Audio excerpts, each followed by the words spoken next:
y La Patriada Producciones. ¿Sabés lo que sos vos? Una anaconda con memoria sos.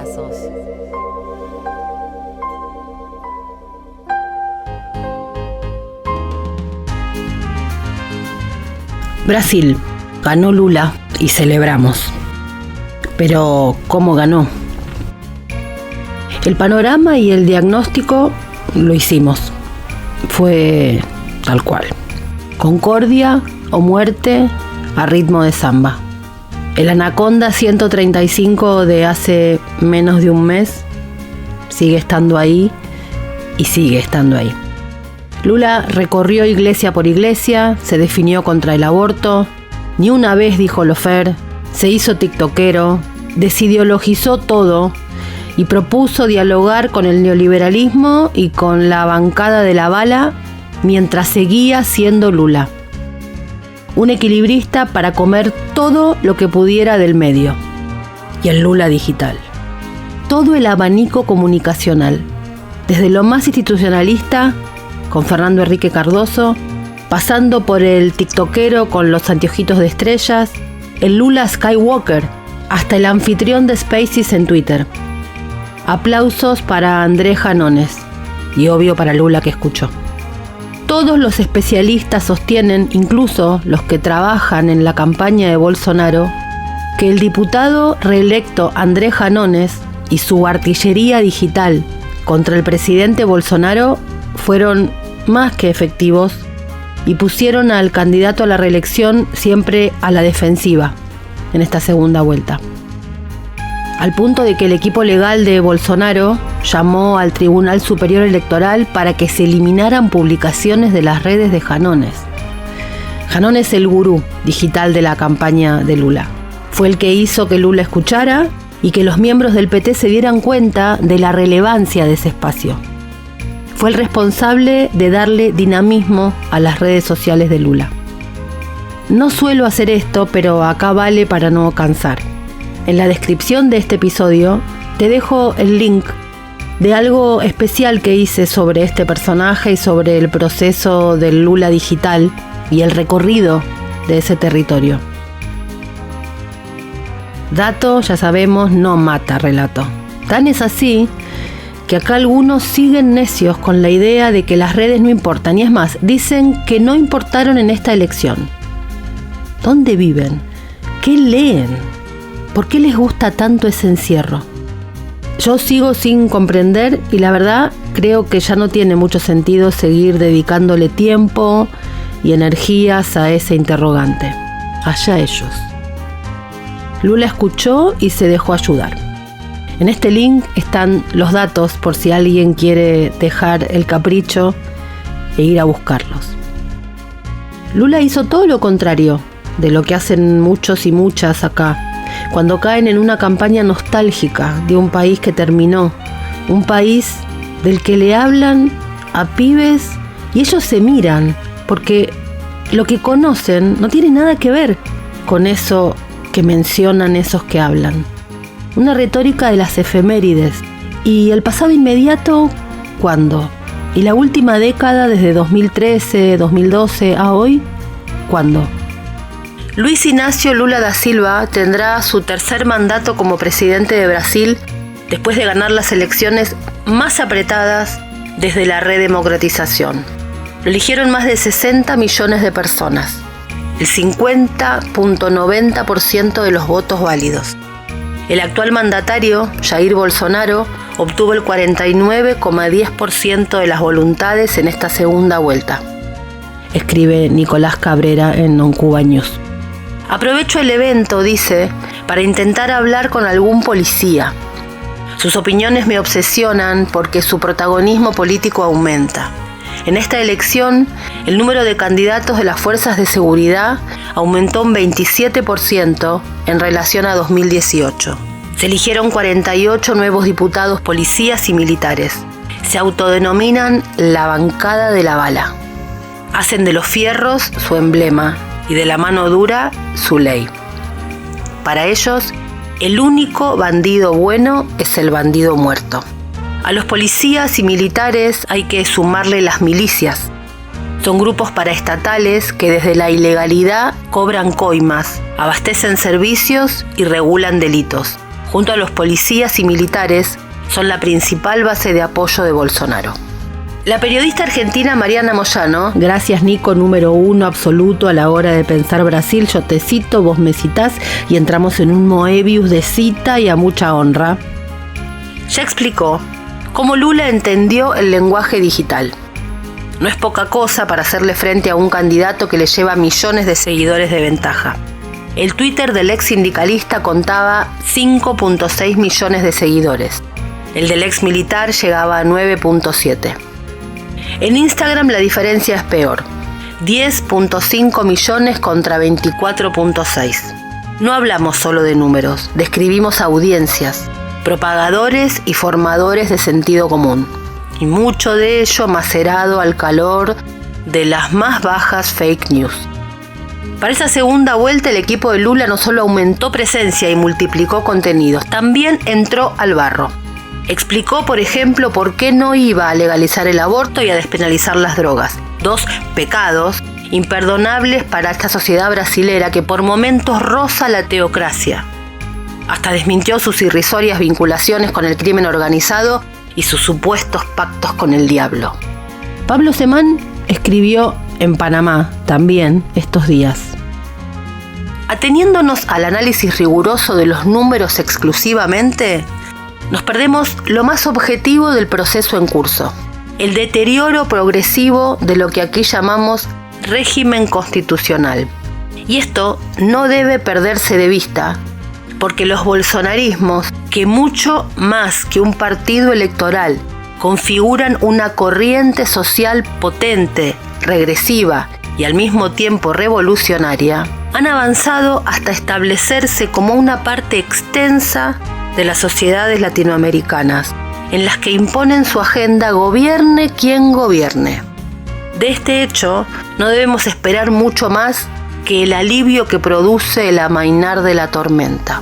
Ni efectos contagios regionales, ni presumibles éxitos de maniobras imitativas que surgen de la curiosa tendencia a establecer leyes de hierro históricas con un caso y uno más que tal vez podría repetirse.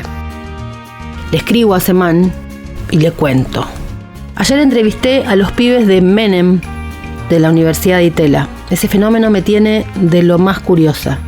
Y lo vinculo con lo que decís de los bolsonarismos como una corriente social. Acuerdo en todo con eso. Estos pibes no son esto. No son del molde libertarios. Para nada. No quieren romper las cosas. Pero vengo obsesionada con los pibes y cómo vienen actuando y básicamente quiénes son. Entonces te hago una pregunta, Pablo. ¿Qué viste de lo que rápida y superficialmente llamamos la juventud en Brasil? ¿Hay algo que vos decís, listo, esto los atraviesa? Acá yo diría desencanto de la política y los políticos, ponele. ¿Y en Brasil? Entiendo que los pibes Menem no son eso.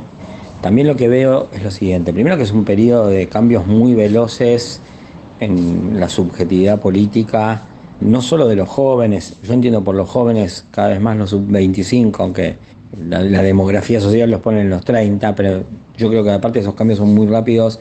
Seguro en los sub-40, con un punto ciego muy grande en los sub-25, porque desconocemos casi totalmente el dispositivo en el que ellos se subjetivan políticamente. Yo lo que veo como hipótesis más o menos explorada empíricamente con los jóvenes sub-25 es que hay una dialéctica, una retroalimentación entre las pretensiones del Estado de hacerse presente, de regular, de imponer, de cualquier cosa, incluso democráticamente, y digamos los fracasos del Estado en eso y la multiplicación de los motivos de reclamo. Y todo eso para mí además fue acelerado por la pandemia, que generó una subjetividad más particular todavía, porque digamos en esa generación de los que tienen entre 17 y 24 años, los últimos 3 años fueron claves en su vida y es además una porción muy importante de sus vidas. Entonces Pero hay un proceso aceleradísimo de deslegitimación del Estado para esos pibes y en general para todos los demás. Eso es lo que yo veo, si querés, como factor dinámico de esta cosa que es tan veloz. Brasil y Argentina. Siempre nos miramos o de frente o de reojo, pero nos miramos. Ya sabemos lo que es Argentina, ya sabemos lo que es Brasil, hoy no quiero decir nada de esto. Ya sabemos lo que es Argentina y ya sabemos lo que es Brasil. Lo que no sabemos es quiénes son estos pibes Menem. Una obsesión, una de ellas, los pibes. ¿En qué están los pibes? El jueves 20 de octubre ganó la conducción del Centro de Estudiantes de la Universidad Torcuato Di Tella, CEDIT, una agrupación llamada Menem, Menem con puntito. Porque no pudieron utilizar el nombre de una persona, la universidad no lo permite. Entonces armaron una sigla. Y la sigla es Menem, que quiere decir Movimiento Estudiantil del Nuevo Encuentro Mayoritario. Tienen a Menem y a Nuevo Encuentro adentro. Ya que haya un movimiento en un establecimiento educativo como una universidad pública o privada, con la caja de resonancia que es una universidad así y con pibes, merece atención. Hay fenómenos que se expanden. ¿Este es uno? ¿Son libertarios? No. ¿Son neoliberales? No. ¿Son peronistas? Sí. ¿Qué son? El 24 de octubre, hace poquitos días, fue mi primer contacto con ellos. El primero, el Galimberti de ellos, César Schaeffer. En 1984, Galimberti tenía 37 años. Estaba en Bucios, en Brasil. Brasil, Argentina. Ya sabemos lo que es Argentina, ya sabemos lo que es Brasil. Viajó hasta Foz de Iguazú y en lancha cruzó para el lado argentino. Después un micro hasta Buenos Aires. Volvió a la ciudad tras 6 años de exilio. Su nombre era César Schaeffer. Se da algo interesante en Twitter a veces. Te seguís con gente para saber qué dice. Casi no intercambias en público. Jamás un insulto, es todo elegante. En silencio, en público. Te medís. Con este Galimberti era así. Hasta ese espacio que hicieron ellos en Twitter en que me metí y empezamos a hablar por privado. Ahí con un poco más de confianza y mientras oía a los Menem, le dije que tenían que llamarse Agrupación Rosas Amarillas. ¿Por qué? Me pregunta. Dice que no se acordaba. Claro. Porque en ese momento, en los 90, la figura era Susana. Susana estaba de novia con el Corcho Rodríguez, que le regalaba las rosas amarillas. Y el socio noventoso del Corcho Rodríguez no era César Schaeffer, sino Rodolfo Galimberti. Cuando el menemismo era cultura hegemónica, las rosas eran amarillas. Me resultó fascinante ese espacio que hicieron. Al progre cristinismo le había salido un grano, los libertarios. Y a esa actualidad de los libertarios le sale un grano, los Menem. Todos, algunos jóvenes cristinistas, los libertarios y estos Menem, todos hijos sanos de Pacapacá. Estos Menem tienen una bandera, es contra el advocado Toast. Son los hartos del obamismo late bambú. Quieren volver a una fiesta del poncho. No es tanto salvar el mundo del cambio climático hoy y todos los días. Es más, bueno, pero anda a coger. Turbopolítica le dicen. Al discurso antipolítica de Milei le responden con rosca. Turbopolítica. Es decir, que el peronismo, porque así se reconocen ellos, o al menos algunos, ganó el Centro de Estudiantes de la Di Tella. Yehov, no existís. Charlé con ellos de esta manera. Está casi todo el crudo. Espero no arrepentirme de no haberte dicho de cortar cosas, Ligüela. Vamos. Hablé con Ezequiel Acuña, que es consultor político en Numen Publicidad y estudiante de Ciencia Política en la Universidad Siglo XXI. Ignacio Tezón, consultor político en Numen Publicidad, economista de la Di Tella y magíster en Finanzas de la Universidad de Valencia. Federico Ramos Napoli es abogado, administrativista y corporativo, maestrando en Derecho y Economía de la Universidad Di Tella y Facundo Vázquez, diseñador y publicista en Post Digitalist y Nada Respetable, estudiante de arquitectura. Ellos, si bien no son los que ganaron el centro de estudiantes, son el origen, el germen, los ideólogos de Menem, claramente los voceros de los que ganaron y el grupo de propagación de Menem. Vamos.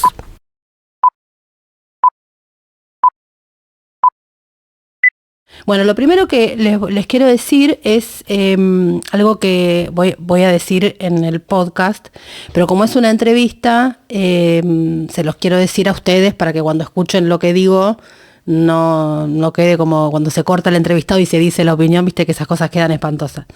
Yo sé que en una entrevista no importa lo que opine quien pregunta, pero como vamos a hablar de un tema bastante sensible, por lo menos para mi generación, lo quiero aclarar de entrada, cosa que no para que lo debatamos, sino para que ustedes sepan desde dónde voy a conversar con ustedes. Ustedes van a hablar, no sé si en nombre o vamos a tratar de conversar y de que ustedes me expliquen una agrupación que se llama nada más y nada menos que Menem. Yo tengo 53 años, o sea que viví el menemismo todo completo. Yo no tengo un consumo irónico del menemismo, entiendo que sí hay ahora en muchos espacios, no sé si es de ustedes, en todo caso me lo cuentan, pero sé que hay eso, sé que hay una especie de reivindicación de los 90 superficial, no con superficialidades, sino superficial, y a mí eso me hace ruido porque digo, si se reivindica eso, tiene que ser con toda la complejidad que eso implicó. A mí el menemismo me destruyó económicamente, eso no quiere decir que yo no entienda por qué tuvo el apoyo que tuvo, ¿no? Eso lo entiendo perfectamente y hasta puedo justificar que lo haya tenido. O sea, no tengo un abordaje negado sobre el tema. Lo que sí yo pienso, eso es lo que yo pienso. Entonces, digo, para que ustedes sepan, para que no aparezca después. No importa lo que pienso, pero se los quería decir. Lo primero que quería preguntarte, Sasha, te digo. Sí. Es sobre tu avatar en Twitter. Ustedes son de una generación digital, por tanto el avatar en una red social es una firma. Y vos tenés el avatar nada más y nada menos que de Galimberti. Explícame eso. Bien. Lo tengo hace más de un año. O sea, es algo que apareció como una forma de lo que llamamos ser edgy. Pero al mismo tiempo hay algo en la figura que más allá de lo transgresora o de lo polémica que puede ser, yo interactúo mucho con gente más grande que yo, que tiene por ahí como lecturas históricas y sabe quién es, sobre todo, y me gustaba como pinchar ahí, que es, bueno, la dualidad de una persona, la idea de que este espíritu transgresor termina permeando en la forma de hacer política de una forma bastante pesada, y es la no negación de eso, es la aceptación de que somos personas que cuando actuamos políticamente transgredimos. El que no transgrede haciendo política no llega a ningún lado generalmente. Para eso voy y voto a Facundo Manes, o sea, es como me interesa a mí el político que hace eso. Y bueno, y ya metiéndonos en Federico, ya metiéndonos como con el tema por el que estamos acá, que es que el Centro de Estudiantes de la Ditela lo ganó la agrupación Menem. Lo primero que quería como que ustedes me explicaran, porque estábamos conversando arriba, y ustedes no son los que forman parte del Centro de Estudiantes. Entonces, la vinculación con los que sí ganaron el Centro de Estudiantes, ¿y qué pasa con una agrupación que se llama Menem, que ganó el Centro de Estudiantes de la Ditela, y uno de los voceros tiene el avatar de Galimberti? O sea, eso merece una conversación. Bien, esto arrancó hace un par de meses. Uno de los chicos que formaba parte de la agrupación, de la línea fundadora del año pasado, éramos mutuals en Twitter hace ya varios meses. Y cuando surgió esta posibilidad de volver a arrancar la campaña del Centro de Estudiantes de Ditela, me pregunta, che, ¿sos diteliano vos?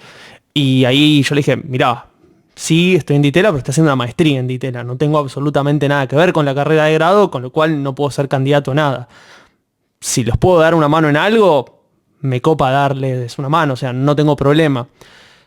Casualmente ese día me reuní con Sasha, Ignacio y Ezequiel, justamente en el cumpleaños de Ignacio, y les dije, mira, estos pibes me hablaron para... ¿Ellos ya se llamaban Menem? Ya se llamaban Menem desde el año pasado. Ok.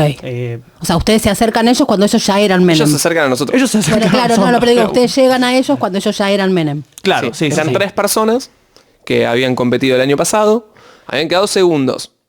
Y nosotros vimos por los números que tenían y por el espíritu que tenía la identidad, la agrupación, nos parecía que podían ganar cómodamente si se les armaba una estructura, si se les explicaba que era más o menos cómo se tenían que mover políticamente y, digamos, a las pruebas me remito, se ganó. O sea, Yo vengo de la UBA, es una práctica, es raro, digamos, que den notas personas que no forman parte, que no son los... es rara no estoy cuestionándola, digo que para la lógica estudiantil, el que va y pone la jeta es el que ganó. No es esta cosa medio como de vocería más profesionalizada, que en un punto puede llegar a estar buenísimo, ¿no? Pero no creo que no esto es tan sea común. profesionalizado, la verdad. Nosotros venimos uno de cada palo distinto. Somos amigos que teníamos algunas inquietudes e inconformidades en común que veníamos charlando y buscando la forma de canalizarlas a través de otros proyectos que también estamos pensando todavía. Pero Menem, como oportunidad, nos dio el pie para pensar un producto. La pregunta es, ¿por qué Menem y no los libertarios? A ustedes les corresponde, voy a usar todos los estereotipos y prejuicios, les corresponde por edad, por disconformidad y por pertenencia en la ditela, digamos, tienen todas. Yo creo que no, y después les explico por qué creo que no, pero en términos de prejuicios y estereotipos, o sea, son libertarios de cajón. ¿Por qué no libertarios y sí Menem? Porque hay una diferenciación muy importante en toda esta definición. ¿Qué es un libertario para el común de la política y para el común de la gente? Una persona que es antipolítica. Menem es la turbopolítica. Absolutamente todo lo contrario. Podrán tener valores parecidos, puede ser, o principios similares, o prácticas y políticas públicas, entre comillas, parecidas, sí es probable, o similitudes. Pero tiene un valor por sobre la política, una creencia en hacer política que capaz un libertario no tiene. Por eso quizás Milei no sea una figura natural. Por eso la figura natural es Menem. Ustedes no quieren romper todo, sino que quieren cambiarlo. Yo creo que hay una herramienta de transformación de la sociedad que ya existe y hay que aprovechar, que es la política. O sea, no hay que inventar nada nuevo, hay que usar lo que ya existe y sabemos que funciona. Con lo cual, entonces ustedes son peronistas. sí, Y peronistas somos todos, o sea. O sea, también es cierto. Puede ser, el peronismo es una herramienta de transformación política. Absolutamente, sí. Es probable que... Yo diría que es una forma. Es una forma. Yo creo que toda esta generación nueva de pibes absolutamente disconformes, de donde queramos ubicarlos, son todos hijos sanos de paca paca. O sea, es como hay una línea ahí y eso llegó a un nivel de hartazgo que fue para otro lado, ¿no? Es como cuando vos insistís mucho con que tus hijos coman manzana, de grandes no quieren comer ninguna manzana nunca más. Bueno, creo que en ese sentido son como hijos de paca paca. El universo Milei para mí es como una especie de grano en el culo de la juventud kirchnerista, porque no entienden por qué salieron para ese lado. Me parece que si Menem, este espacio, se convierte como en un espacio de jóvenes, es el grano en el culo de los libertarios. Me parece que es como esa operación, Bueno. funcionaría. Entonces, ahí en ese espacio, ustedes charlaron un rato largo sobre algo que a mí me dejó pensando mucho, que es esto de algo que fue absolutamente hegemónico desde el punto de vista cultural, que es mucho más que ser hegemónico políticamente, ¿no? Hoy es disruptivo. O por lo menos en los márgenes de la política actual no hay como un espacio permitido para eso y aparece como una especie de cosa molesta, ¿no? Llamarse Menem. Me parece que vos decías algo así, ¿no? Sí, Me gustaría como entrarle a esa cuestión, todos. A ver, me parece que Menem es Marty McFly tocando Johnny B. Good en Volviendo al Futuro. Es una canción, es un estilo de tocar la guitarra que todavía la gente no está lista para interpretarlo. ¿Menem la agrupación o Menem Carlos? Menem la agrupación y Menem Carlos también, las dos. Pero en particular acá estoy haciendo alusión a Menem la agrupación. Es una forma de entender la política desde un conjunto de principios que más o menos pueden coincidir con algunos postulados económicos, sobre todo, coincidentes con Milei, pero que en su entendimiento, en el approach y en las maneras de hacer política es sumamente diferente. Y no comparto necesariamente que todos los aspectos y principios y valores sean coincidentes con Milei. En principio, te diría, culturalmente Milei puede llegar a ser más conservador él mismo como persona y lo que encarna que lo que puede ser la agrupación Menem. Menem amalgama, el peronismo amalgama y homogeneiza, y vos tenés diferentes herramientas para homogeneizar y para resolver las contradicciones de tu agrupación o del mensaje que vos das.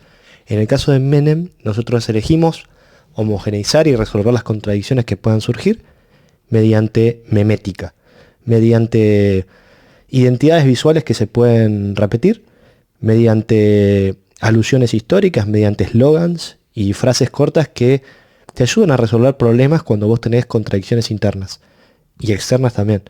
Y eso lo hace muy, muy appealing en un mundo donde todo tiene que ser un poco así, corto, rápido, visual.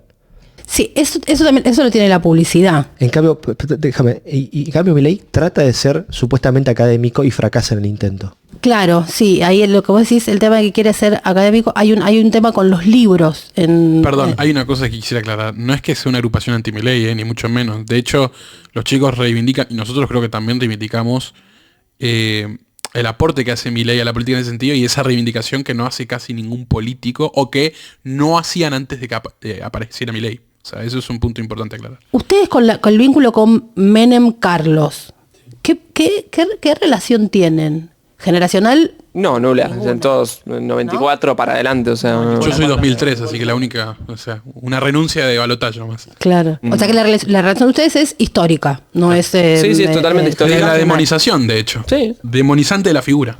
Cuando vos ves en retrospectiva, o sea, entendiendo los puntos malos de lo que fue la década menemista, o sea, no entendés cómo no hay una visión un poquitito más amplia y positiva de algunos aspectos que son absolutamente innegables. O sea, yo, por ejemplo, siempre doy el mismo ejemplo de un pensador y un economista trotskista que se llama Rolando Starita, que él, por ejemplo, dice las privatizaciones en líneas generales trajeron más prosperidad de lo que la mayoría está dispuesta a aceptar. O sea, la privatización de Entel fue algo bueno para el país innegablemente, con lo malo que trae, con lo disruptivo que puede ser para el tejido social. O sea, es esta tesis maravillosa que hace Marx sobre el capitalismo, que bueno, el progreso trae inevitablemente rupturas del tejido social, pero es mejor ir para adelante que ir para atrás. Hay mucho de eso en cómo pensamos nosotros también.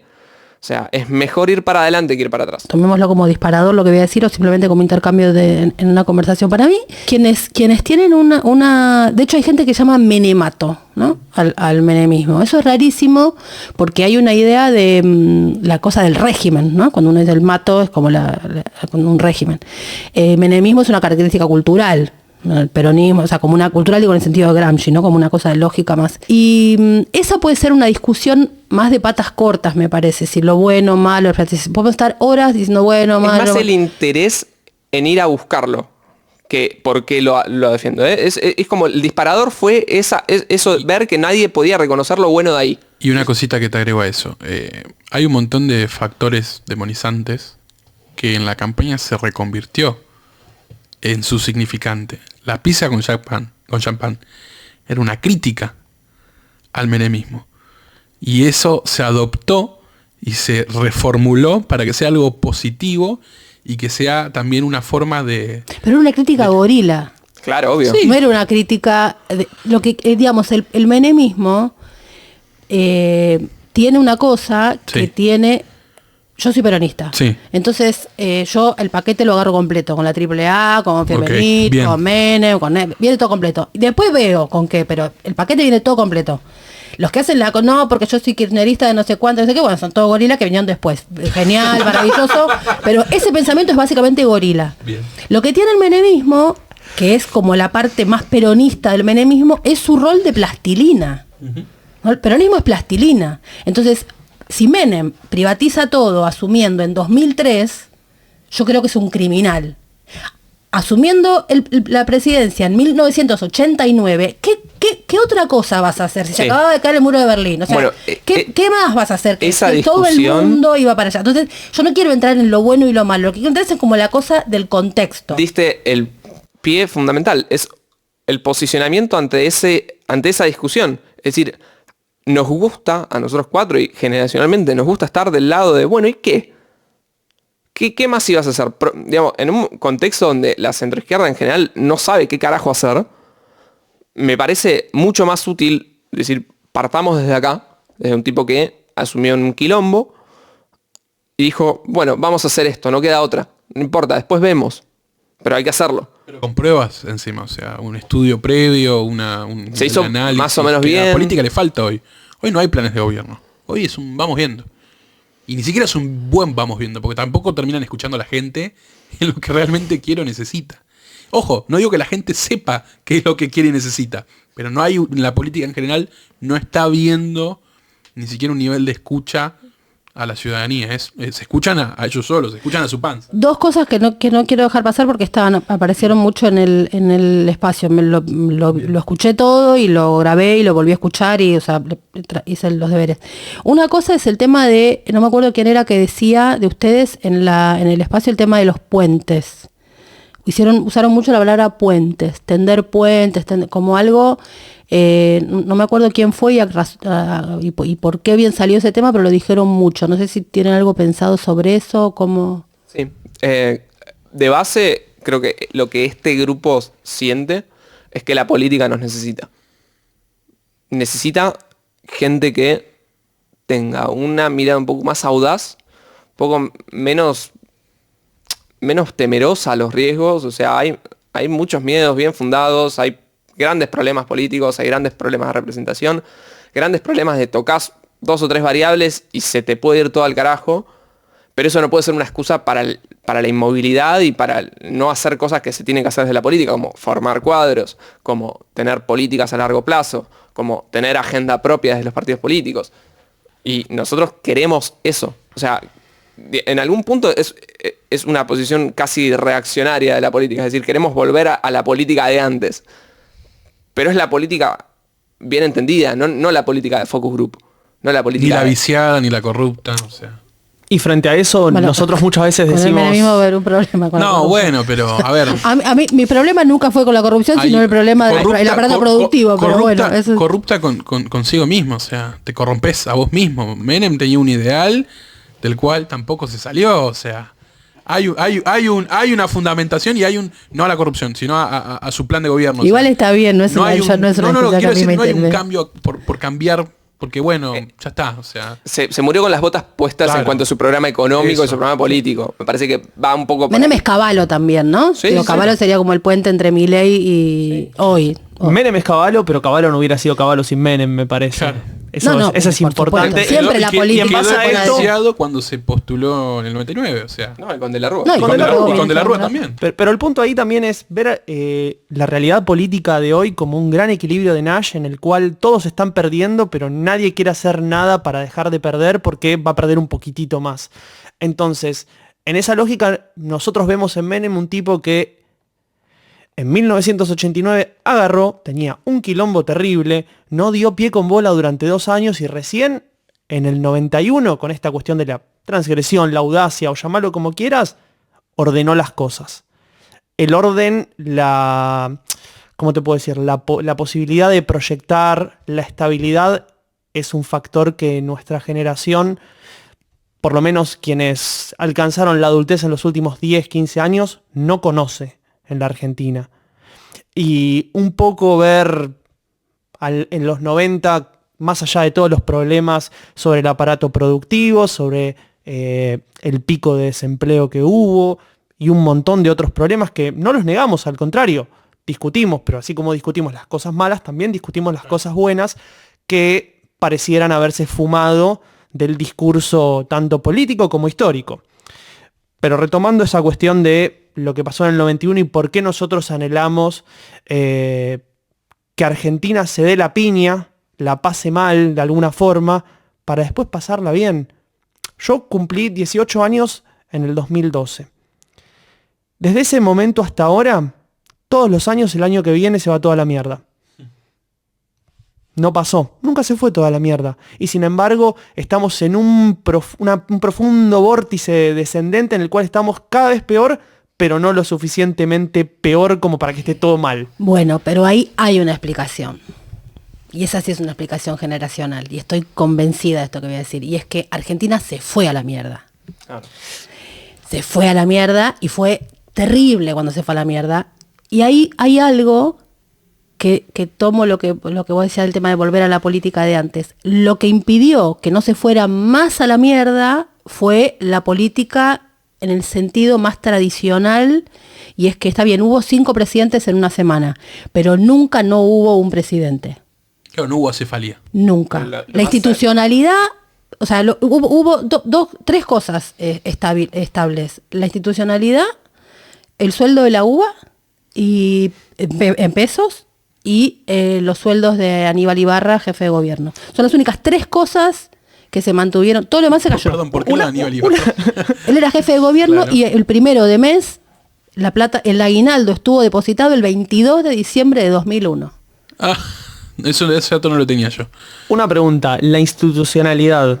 Sé que quien está entrevistando sos vos, pero la institucionalidad, ¿no la rompen Duhalde y Alfonsín en el 2001? No, al revés. Para mí, pero igual no, qué sé yo. Yo lo que digo es, lo que quiero decir es que ha habido crisis así en países que quedan sin gobierno. Sri Lanka, ahora. Sí. Por ejemplo.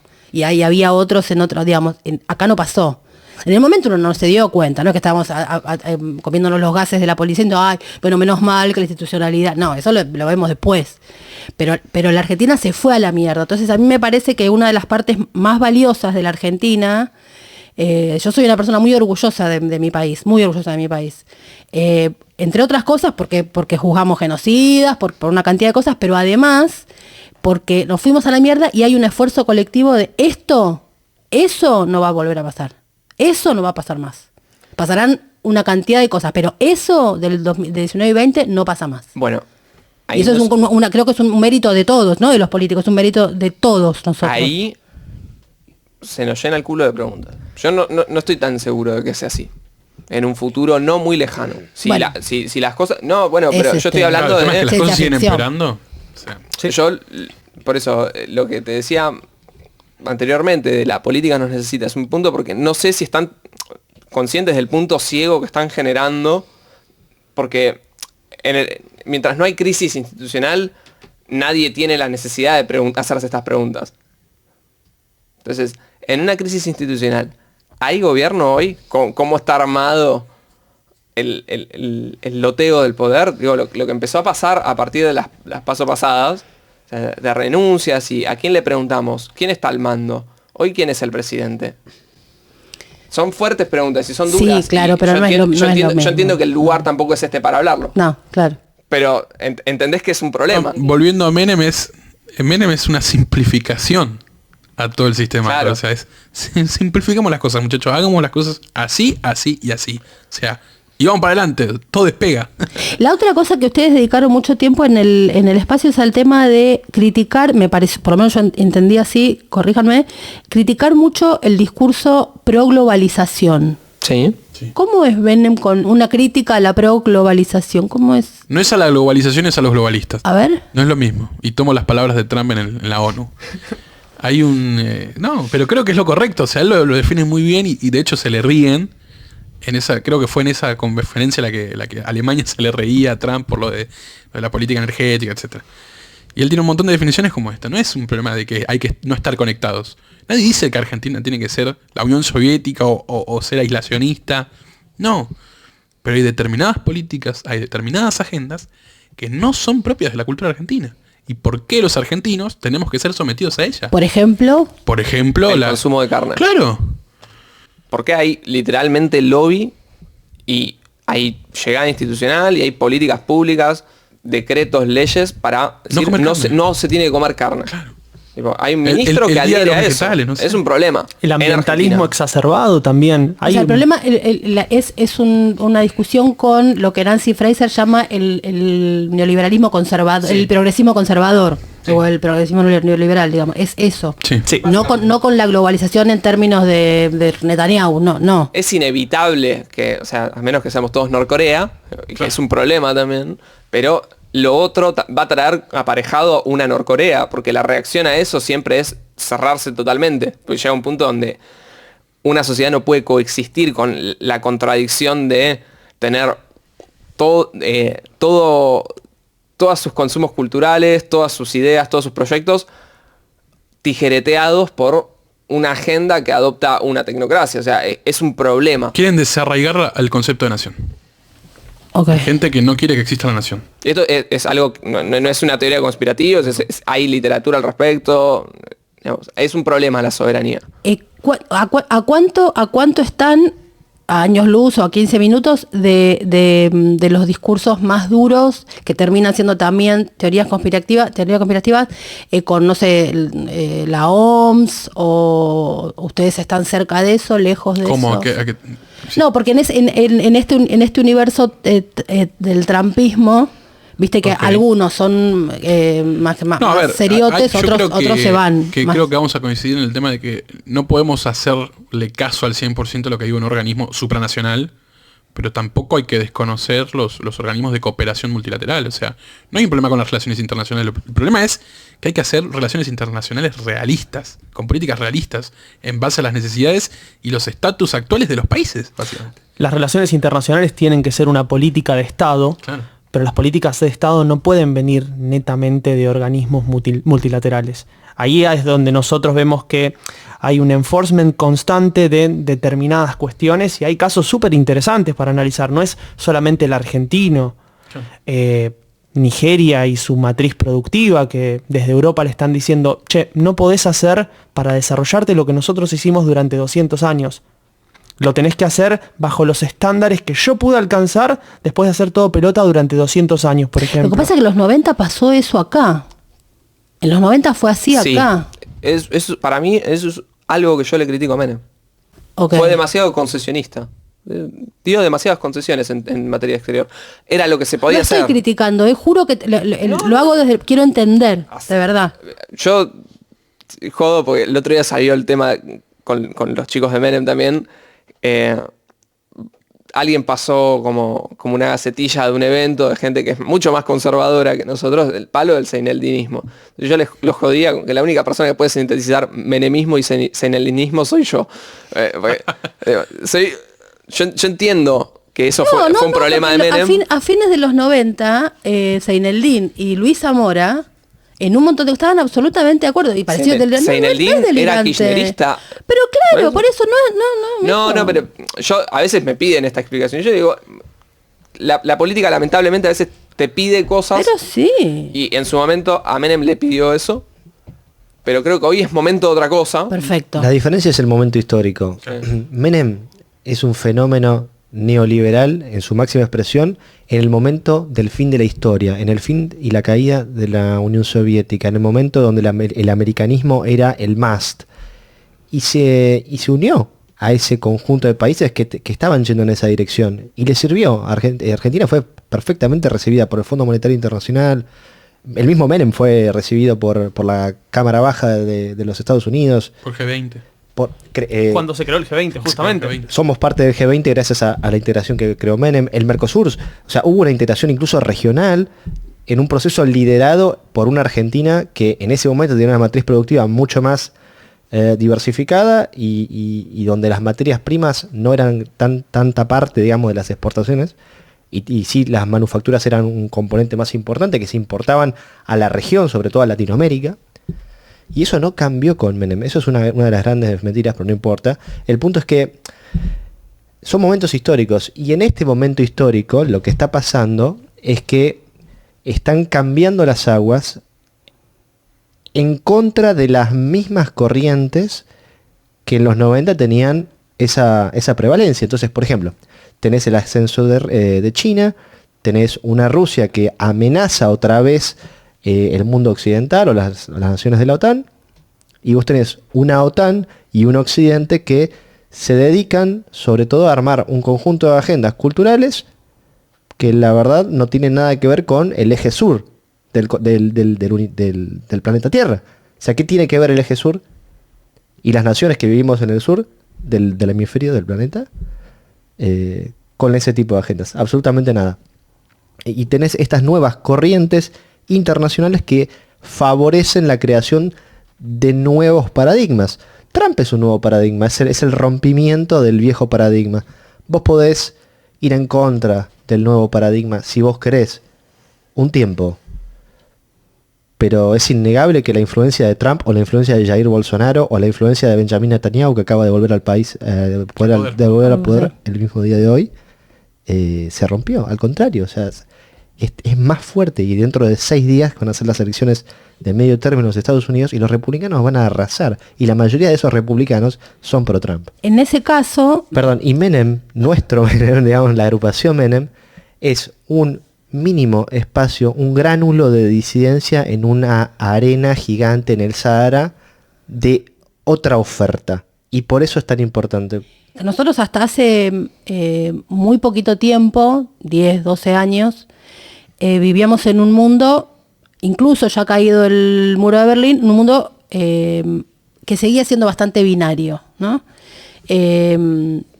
Siempre se podía jugar un poco, si eras peronista, tercera posición, vas y venís con uno y otro, pero había dos grandes para elegir. En este momento el mundo apareció un tercer actor, que es toda esta internacional de derecha, con todas las diferencias que tienen entre sí, ¿no? Por supuesto. Y ahí entraría más cómodo el espacio de Milei, ¿o no?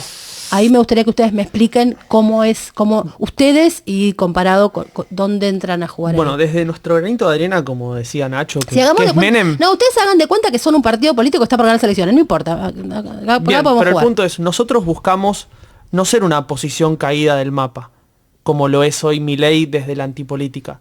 Decimos, queremos llevar estas discusiones al mapa. ¿No somos hegemonía? Claro que no, somos completamente contrahegemónicos en ese sentido a esta moral impuesta desde lo que algunos van a decir que es el progresismo, que te quieren hacer comer bichos, que quieren que no comas carne, y todas esas agendas que por un lado tienen mucho de cierto y por otro alimentan gente que usa sombreritos de papel aluminio. ¿Qué podemos aportar nosotros en eso? Decir, muchachos, ¿por qué tenemos que comprar sí o sí esta agenda desde Argentina? ¿Realmente hace al interés nacional? Porque hay cosas que no las discutimos. Vos ahí, en esta discusión, al grupo de Milei, ¿dónde lo ubicarías? ¿Con los sombreritos de papel de aluminio? No, el problema del grupo de Milei es que yo creo que no está dando estas discusiones. Ah, okay. No está dando estas discusiones. No se importa. A Milei le falta maduración. Política. Le falta maduración, y no creo que sea por capricho, sino porque es su primera experiencia. Viene a hacer una muy buena elección en Capital, acomodándose siempre a la lógica de que es lo que saca normalmente el tercer espacio de la Capital, pero para pero es un fenómeno distinto, más allá del uso de los votos. Yo no creo que sea un fenómeno. Yo no creo que sea un fenómeno. Creo que es una idea que ya está implantada, que va a empezar a madurar. Sí, no digo fenómeno en el sentido de fenómeno social. El peronismo es un fenómeno social. Que va a quedar arraigada a la cultura política y se va a empezar a desarrollar. Y Dios quiera, empieza a mejorar y empieza a dar estas discusiones y a entender esto que nosotros estamos planteando con Menem. No es que no lo puedan hacer. Hoy creo que están más concentrados en la vorágine de lo electoral, de llegar al 2023, que de pensar en serio estas cuestiones. Pero no porque no quieran tampoco, sino porque es la política lo que empuja a esa situación, me parece a mí. Yo diciendo, para mí son cortos y no podrían dar la discusión ni aunque quisieran. Yo lamentablemente tengo que estar un poco más cerca de Nacho acá. Siento que no hay voluntad de Milei o de lo que hoy representa Milei de o formar cuadros o salir a buscarlos. Menem en su momento se rodeó de lo mejor que tenía el país para dar. En materia económica, en materia de derecho, en materia de producción, en materia incluso del conocimiento de la sociedad que lo Ustedes rodeaba. ahí son, me parece, ¿no? Pero por lo que los escuchaba, son muy elogiosos, muy, no sé cómo decirlo, le dan mucha relevancia para bien de algo que suele despreciar bastante los progresismos o los movimientos nacionales y populares, como se les dice ahora, que es esta cosa de los tecnócratas, ¿no? Como la gente con una expertise. Ahí nosotros tenemos una postura distinta a esta que viene dada de la tecnocracia liberal. ¿Qué hace la tecnocracia liberal hoy en día? Es, a través de determinadas agendas, por un lado sacralizamos la democracia, pero por el otro la vaciamos de contenido. Entonces, el voto cada vez termina siendo menos relevante porque el triunfo de ciertas agendas hace que lo que votes no tenga mucha relevancia y la dirección que toma un país o un conjunto de países o una región determinada va a estar dada más por esa agenda que viene de la tecnocracia y que supuestamente tiene un sustento científico, si se quiere. Eso podría aplicar al menemismo, claramente. O sea, en su momento la receta económica era parte de ese concepto, ¿no? Ahora, era un país con 4 dígitos de inflación. Hacía falta un poco de eso. Ahora, ¿tenemos un gran problema que nos impida seguir comiendo carne? Ahí ya es diferente la Entonces tendría que haber entonces más que una cosa de pizza con champán, tener un asado, sí, lo vamos a hacer. Claro. To be announced. Sí, lo vamos a hacer en serio. Sí. Sí. Ustedes quieren volver al poncho. Sí. O sea, salir del macchiato bambú y al latte bambú y ir al poncho. Un poco, sí. Una cosa así. Una ¿o identidad no? argentina, tipo asado, TC. Bueno, Menem llega con eso igual. Por eso, claro. Menem de patillas y sin poncho. Diría que actualizado, por supuesto. O sea, Sí, Estamos obviamente. jugando, pero claro. sí. Sí. Pero no, la cosa Escuchamos Dietrich. Grimaldi Fragas, es la pregunta. Claro, pero digamos, no son jóvenes modelo Dietrich que llega en bicicleta, no sé qué. En auto y espero que contamine muchísimo. Un montón, espero. Claro, hay como una suerte de necesidad de estar mostrando una elevación moral constante, ya sea un candidato que dice que toma el colectivo u otro que viene y te empieza a dar una charla TED.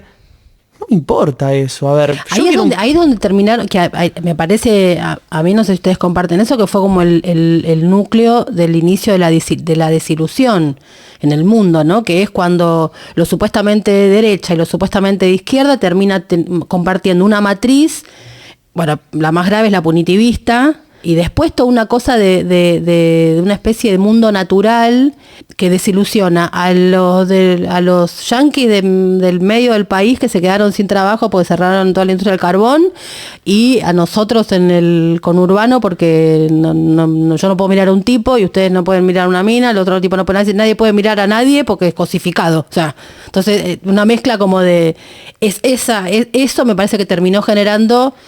Y entonces ahora es como, bueno, basta de... Hay una agenda de la culpa, en general. Hay una cosa así medio cristiana de toda esta... Puritana. Sí, puritana. Esa es la palabra exacta porque es el totalmente, origen, cristiana no. es el origen de los Estados Unidos, además, el puritanismo. Sí.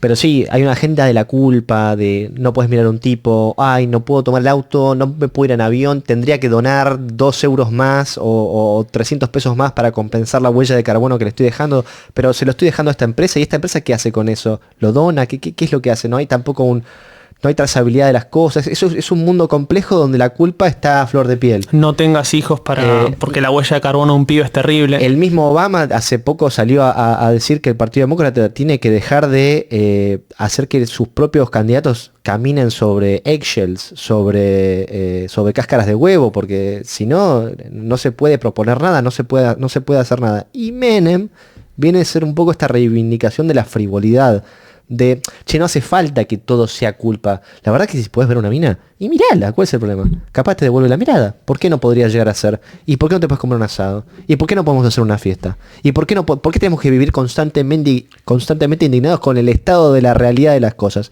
Tal vez la realidad sea mala, pero la dirección es buena. Y agregando a eso, en cuanto yo a Menem Ditela, por ejemplo, hay un caso muy puntual que a mí me da mucha gracia, pero si yo fuera estudiante puntual de la universidad estaría sufriendo, que es el tema del patio de comidas que les van a poner en el edificio, donde En este orden de esas agendas importadas, se decidió unilateralmente y sin consultar a los estudiantes poner un, ¿cómo se llama? Un restaurante de palta, pan con palta, en sus variedades. El avocado toast. Sí, el avocado Exactamente. toast. En el cuarto piso de Itela había una De uno de los cafetería. edificios, sí.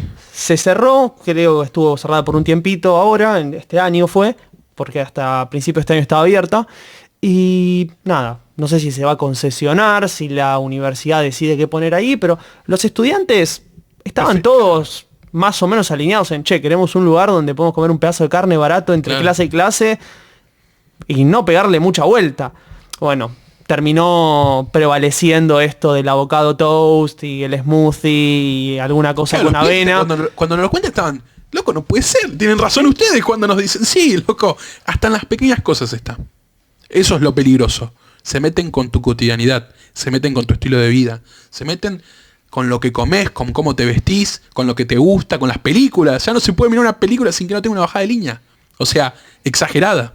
Y Ditela, más allá de su excelencia académica, me parece un lugar realmente muy bueno para estudiar. Pregnan mucho todas estas agendas, estas charlas donde te cuentan que no podés hacer tal cosa, que es conveniente no hacer esta actividad, que no, la minería Es está muy mal. yankee eso. Exactamente, pero ¿de qué carajo vive el argentino en un país en el cual cada vez tenés más pobres?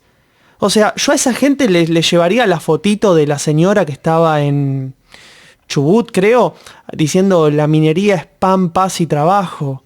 Pan, o sea, era creo que pan, trabajo, minería, algo así. Hay análisis de impacto ambiental, incluso sobre la explotación petrolífera en el mar argentino. En el Ministerio de Salud circularon estudios que decían, si esto se hace de tal y tal forma, no hay un impacto Perdón, ecosistema. ¿qué pasaría si en fuerte. Vaca Muerta prohíben el fracking? ¿Cuánta gente deja sin trabajo? Que es algo que, tipo, hay gente que está abogando por eso hoy y que tiene llegada Sí, de sin ir más lejos, la complejidad de la ley de los humedales, ¿no? Sí, Que por lo pero menos, no yo no solo sé si directamente estoy en la contra, pero hay planta, una sino discusión no, ahí. pero no sobre- solo en la planta, sino el trabajo que genera afuera. Sí, sí. Un pueblo. Sí, todo, bueno, pasa con ¿Qué todo, con argumento, todo tipo perdón, de- qué argumento cabería ahí contra Menem? Ay, no, pero cerró trenes y los pueblos fantasmas y esto. Y vos también querés hacer lo mismo, de otra forma. Esa es la misma lógica en todo caso. Sí, si nos queda tiempo seguimos un poco más, pero quería preguntarles por algunas figuras. Me da la sensación, yo soy profe en la UBA hace muchísimos años y, viste, sacás como un detector, te vas dando cuenta, este curso va para allá, el otro curso, porque la gente se junta, aunque sea el azar no existe, algo junta a la gente. Y me da la sensación de que, a diferencia por ahí de los pibes más libertarios que tienen están más rabiosos, yo no sé si tiene que ver con cierta comodidad económica, con alguna cosa, pero son pies más rabiosos, tienen como la ira como eje, yo no, como que parece que ustedes son como más respetuosos, están menos enojados. Entonces, les quería preguntar por algunas figuras importantes de Argentina sí, básicamente de Argentina, que no les escuché nunca opinión. Y como, Si te enojas, perdés en todo Claro. esto. Iba a decir eso. Bueno. Eso mismo. entonces, de hecho, entonces empiezo por Néstor Kirchner, que Bueno, es quien usaba esa frase. esto es una opinión. Yo crecí en una familia muy kirchnerista y mi padrastro es Mempo Giardinelli. Mi madre es funcionaria actual en el gobierno hace varios años. Así que tengo que tener un poco cuidado con la opinión. Pero diría que es una persona que capitalizó una época. De la misma forma que Carlos Menem capitalizó una época, es calcado lo mismo. Kirchner capitalizó una época en la que ¿La capitalizó o la entendió? la entendió. Entendió las frustraciones del momento y transformó esas frustraciones en un movimiento político. Y eso vos lo decís como un valor positivo. Completamente positivo, completamente positivo. Uno tiene que interpretar las necesidades y las demandas del momento para transformarlos en un movimiento positivo, en teoría, para el interés nacional. Después vemos qué significa eso, qué implica eso. Puedes discutir los fines e incluso la idea de país que tenía Kirchner. No obstante, no vas a menospreciar su capacidad Claro. de interpretar Él qué entendió pasaba que- en Argentina en el 2003. Él entendió que no era desde el enojo, era desde el amor. Eso no es poco. Entendió integración latinoamericana. Este es el momento de la integración latinoamericana. Este es el momento, es ahora. Y trabajó en esa dirección. Porque él tenía una frase, que es mi frase preferida de él. Yo soy muy de Néstor. no así, pero sí de Néstor. Él decía, una frase maravillosa, decía, no quiero un país en estado de locura. Y decía, la gente tiene que tener un trabajo, un buen trabajo, y el fin de semana tiene que poder hacer un asadito. Mirar el fútbol con tranquilidad, sin angustias y sin pensar en nosotros todo el tiempo. Sí. Que para mí es como ahora la política es un mar de romperle las bolas a los seres humanos, ¿no? Todo el tiempo te están, todos, ¿eh? Yo, bueno, trabajo en marketing, tengo digamos, un pequeño estudio de marketing y trabajo con empresas y veo el mismo mal entre el sector privado y el sector público. Yo cuando abro Twitter y veo cómo comunican los funcionarios, cómo comunican las dependencias del Estado, veo ese mismo mal de las corporaciones que quieren estar todo el tiempo encima tuyo, parecerte cancheras, es decir, estamos trabajando para vos todo el tiempo que no lo están, que no son tan receptivos a la crítica. Digo, está esta dualidad, ¿no? Al mismo tiempo que dicen estar todo el tiempo encima tuyo, no es tan fácil abordarlos y decirle, me parece que esto no lo estás haciendo bien. No son tan receptivos a eso. El mismo tipo de defensa corporativa y de, en lugar de criticar por qué no haces, son dos discursos que están muy presentes y creo y trabajo para erradicar eso de ambos lugares. O sea, me gustaría que no fuese tan así, que ni las empresas estén todo el tiempo queriendo bajarte línea, ni los políticos estén todo el tiempo queriendo parecerte buenos y estén más ocupados en gestionar, en hacer que las cosas funcionen y en crear agenda para sostener la política, no ser subsidiarios de gente que te dice qué es lo que tenés que decir. Y las otras dos personas por las que quería preguntarles les pregunto por estas dos por cuestiones generacionales, ¿no? Porque ustedes los tienen muy alrededor, de Menem ya hablamos. Cristina, y les digo los dos para que si quieren se repartan la palabra, y el Papa Francisco. Voy a hablar de Cristina porque es algo que ha circulado entre nosotros varias veces. Yo hace mucho tiempo estoy como escribiendo una carta para ella.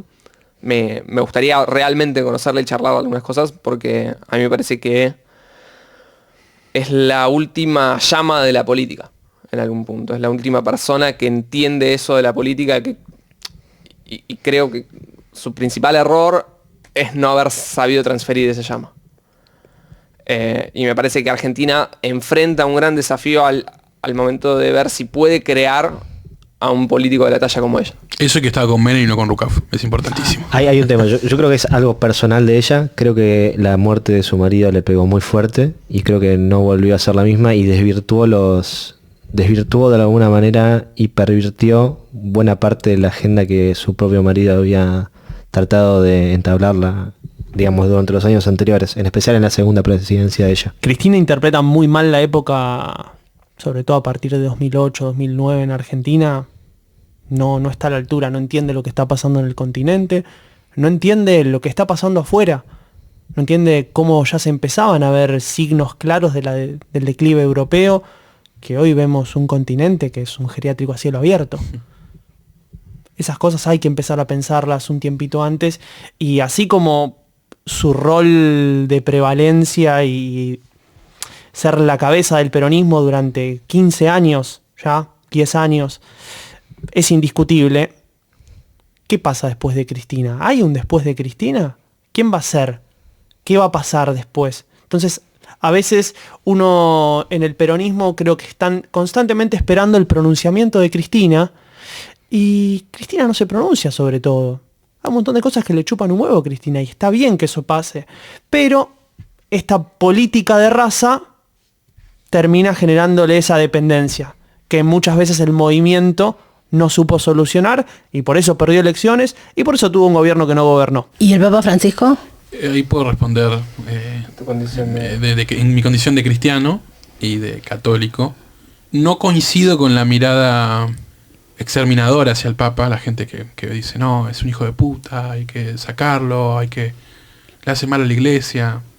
Yo creo que peca de lo mismo que, como dice Fede, peca Cristina. Creo que se quedó en un contexto donde él se desarrolló, donde él creció, y está tratando de, no sé, remontar una teoría como la teología de la liberación o los curas del tercer mundo desde su lugar, en un cambio de época. Mira, eso lo tenemos que discutir con un vino en algún momento, porque yo creo todo lo contrario, parece que es el único tipo que entiende el mundo actual. No, puede entender algunas definiciones, puede entender cómo hacer política desde la iglesia, que no es poco, porque creo que como buen argentino tiene en la sangre la forma de hacer política. La rosca, el peronismo. Es un papa peronista, claramente.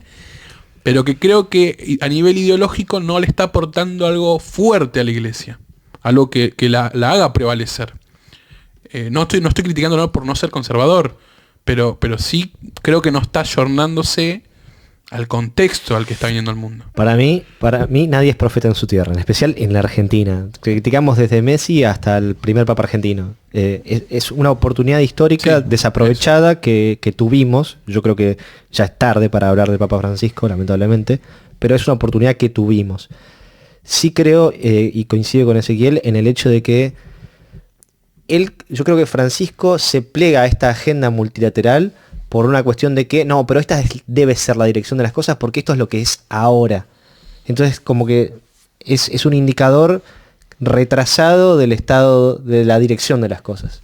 Entonces, me parece que, si bien le puede servir a la iglesia como institución en este momento de la historia, en realidad yo creo que en la dinámica no va a ser tan así. Me parece que va a tardar siempre. Veníamos bien y vamos a terminar la conversación a los tiros porque con el Papa no. Yo soy muy Papa Francisco. Yo no tengo un nivel de crítica. Yo lo justifico lo que está haciendo. Claro, sobre el rumbo de la iglesia, hoy en día, la Iglesia Católica podría recuperar, arriesgando un poco de su capital político, una prevalencia enorme en Europa, con todo lo que está pasando en Europa hoy en día. Podría ser la cara de un montón de reclamos que incluso les daría una vía más institucional, los atenuaría, los bajaría un poco más a la tierra. Y de recuperación de la fe también, que mucha gente en estos tiempos no tiene fe. O sea, o perdió la fe, o perdió el camino. Y eso es muy importante y creo que la iglesia no le da la vuelta como para encauzar ese camino. Pero claramente coincidimos en que la iglesia es un actor de la política. Sí, claro. Sí, obvio. Es muy importante y debe serlo. Por lo menos desde mi postura. A ver, la iglesia es una forma de canalizar la espiritualidad de las personas que hoy en día la terminan canalizando abrazando árboles o pensando en el horóscopo. Que son formas vacías. Exactamente. Eso es lo grave. El punto es que tener tantos fieles o dar esa vía de canalización a tanta gente te da poder político.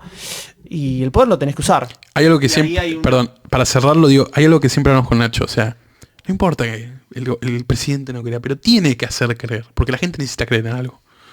Y la iglesia católica en este país es un canalizador de ese algo. En algo hay que creer. La fe es muy importante para la política y para los hombres. De acá nos tenemos que ir. Ya cortamos si querés. No. Señor ingeniero de sonido. Sí, estamos. Sí, estamos. Sí.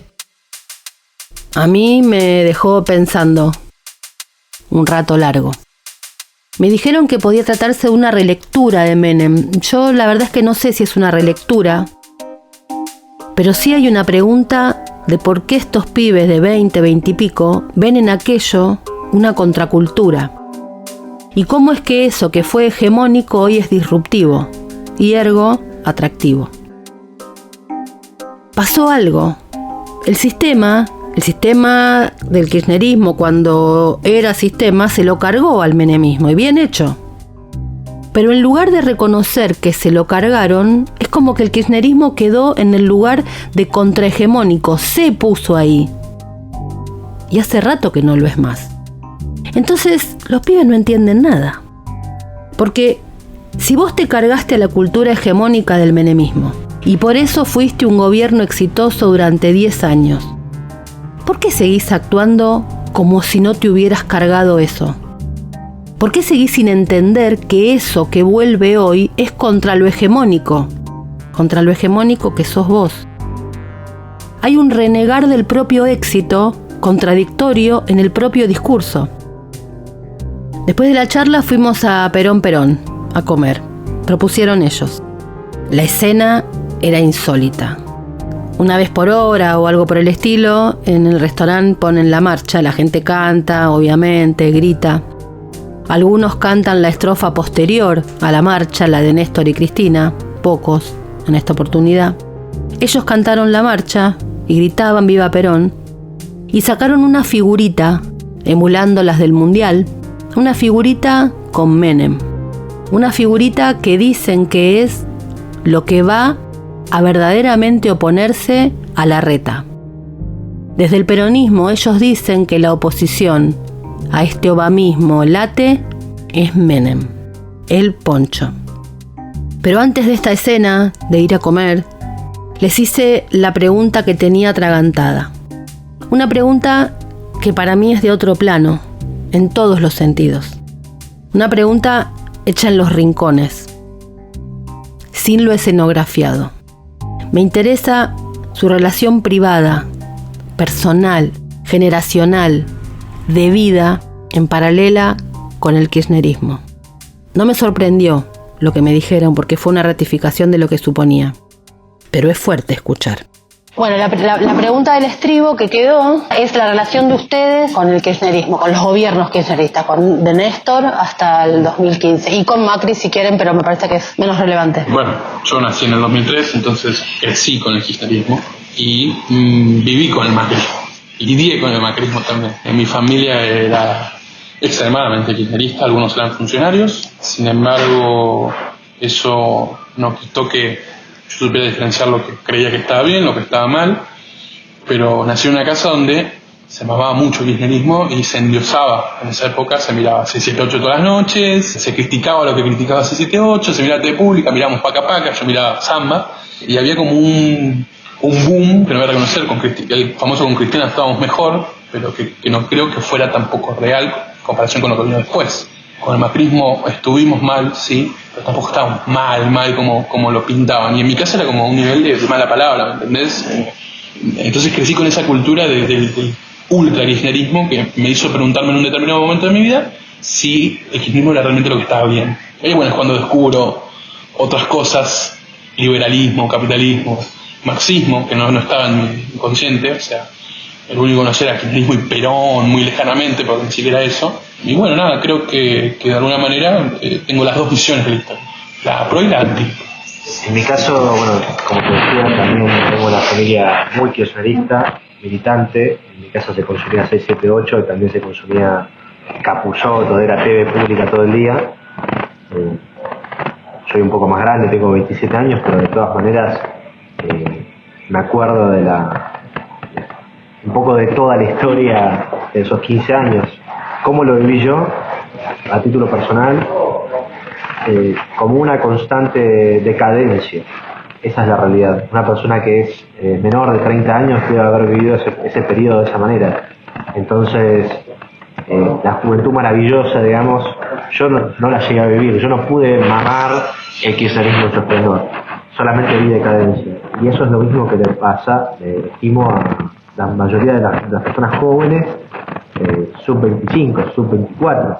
Solamente ven decadencia. Y no les interpela para nada la revolución cultural que inició el kirchnerismo a nivel regional y tampoco a nivel local. Me parece que simplemente no les llegó eso y tampoco lo pueden interpretar. Por ahí, dentro de 15 años, en vez de ser Menem, es Kirchner. Y hay una demonización absoluta del kirchnerismo. Probablemente sea así. El kirchnerismo, en su etapa más temprana, o al menos yo siendo chico en ese momento, lo percibí como las cosas van a volver a ser estables como lo eran en los 90. Mi familia no era particularmente kirchnerista, pero tampoco eran gorilas. De hecho, como que tienen una postura bastante contraria a esto de el gorila se queja por gorila. No obstante, no lo votaron a Kirchner, pero no les desagradó el primer mandato de Kirchner. Después, ya en una visión que sale un poco de la órbita de mi familia, empecé a hacer cosas por mi cuenta, vi el surgir de la cámpora y de las organizaciones estudiantiles en el colegio. En Nacional tenías desde los libros de Felipe Piña en el curso de ingreso que un poco te endiosaban todo lo que estaba comenzando a pasar, hasta el surgimiento de núcleos de la cámpora en contraposición a los troscos que estaban siempre haciendo 2 millones de partidos, o la Franja Morada. Y ahí empezás a decir, ¿qué es lo que quieren realmente? ¿Cuál es la praxis que te quiere vender esta gente? Y decís, quieren aspirar a tal cosa que no tiene nada que ver con el interés del país, con el interés de la gente. Y ahí es donde se rompe.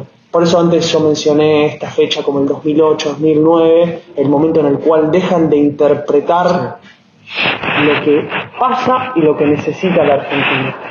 Dejan de pensar a la Argentina como un país en una región y como una región y en el mundo, y lo llevan a decir, esto es lo que tiene que ser nosotros ya compramos esto hasta el final con esto. Y ahí perdieron una chance histórica, porque justamente ese es el momento en el cual lo que dice Nacho empieza a materializarse, esta cuestión de siempre estamos un poquitito peor, somos una máquina de desechar oportunidades, una tras de otra. Y así en cierta medida también el kirchnerismo desaprovechó quizá la oportunidad más grande de redimirse cuando le soltaron la mano a Scioli en el 2015. Entonces, Fue una daga que te dolió. Fue una daga en tu corazón eso. ¿El mío? No sé cuál fue tu problema sinceramente, pero yo siento que ahí no, a mí era una... me pareció no sé, para el peronismo es insólito que alguien haga eso, ¿entendés? Sí. Entonces es como... Era la ventana de escape perfecto, era la síntesis de la tesis que era el kirchnerismo con la antítesis que era el menemismo y... Claro, pero ni siquiera desde ese punto de vista, o sea, si tu partido político, tu eje, tu estructura psíquica siempre viene con un nombre propio que te marca el camino, y si no le pones, haces una vuelta, es Perón al gobierno, Cámpora al gobierno, Perón al poder, o sea, claro, bueno, pero con nombre, el candidato es el proyecto. A sintetizar porque... Sí, perdón. Me pasa algo parecido a lo que dice él. Yo creo que en mi casa no eran particularmente kirchneristas. Mi vieja por él hoy es medio gorila de izquierda. Pero hasta la 125 se bancó. Y después no. Porque un corrimiento mental, una sensación de... nos quedamos enroscados en esta derrota que no pudo superar nunca más, y eso trajo un colapso estético, ideológico, en praxis política que no pudo superar hasta el día de hoy. O sea, hoy el kirchnerismo más duro sigue viviendo en esa rosca, sigue pensando en términos de Vicentino, o sea, es como no soltó nunca más, y esa derrota lo marca políticamente. Y a mí me pasaba que yo también veía un más o menos buen gobierno, y todo lo que vino después era de una rigidez ideológica que me parecía repulsiva, una rigidez conceptual, algo ya muy chato, muy poco audaz.